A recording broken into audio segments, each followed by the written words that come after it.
I'll go, well, what if, according to a recent book by medical doctors published by State University Press, up to 30 million people in Europe and North America alone have claimed to have had near-death experiences or near-death phenomena?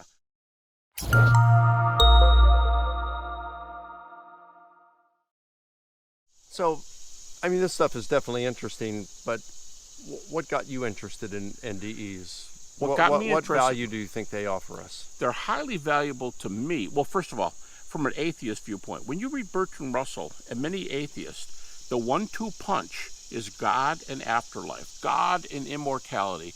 If you have these things, you're on your way to talking about meaningful religion.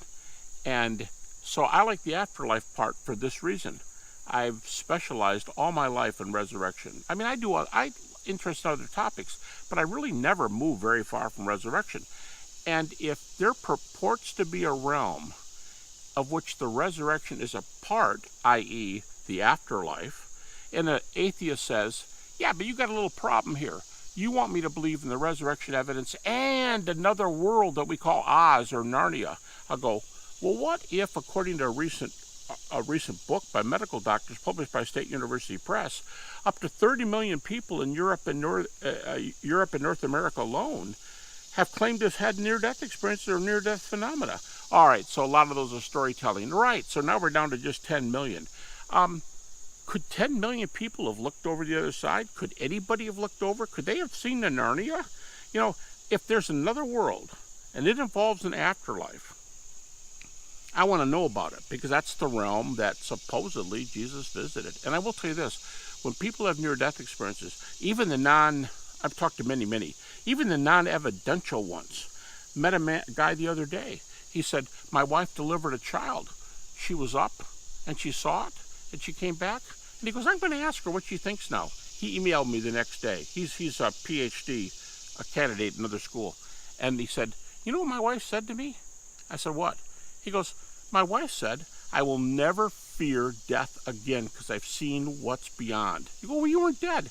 Yeah, I know, but I looked over. You'll know. If you look, you'll look over. Well, I'm interested in a world where you look over, because that's a world where Jesus was supposed to have visited. So I want to complete my picture of resurrection. Yeah, it's interesting. There's a pastor named Don Piper, not John Piper, the other pastor, but Don Piper. Mm-hmm. He was a Southern Baptist pastor, Mm-hmm. and he had a near-death experience. I mean, he was dead for 90 minutes, and he wrote a book, 90 Minutes in Heaven. There's a movie out on it, but I read that book to my mom when she was dying back in 2013, and it brought such comfort to her when he talked about his experience in heaven. Well, through my friend, Gary Hamrick, same initials as yours, Gary Hamrick, he connected me with Don Piper because Don was his friend. He'd known him and worked for him before. And so we arranged, and Don called my mom just a couple of days. I mean, I think he talked to her on a Wednesday or a Thursday, and my mom died Saturday morning.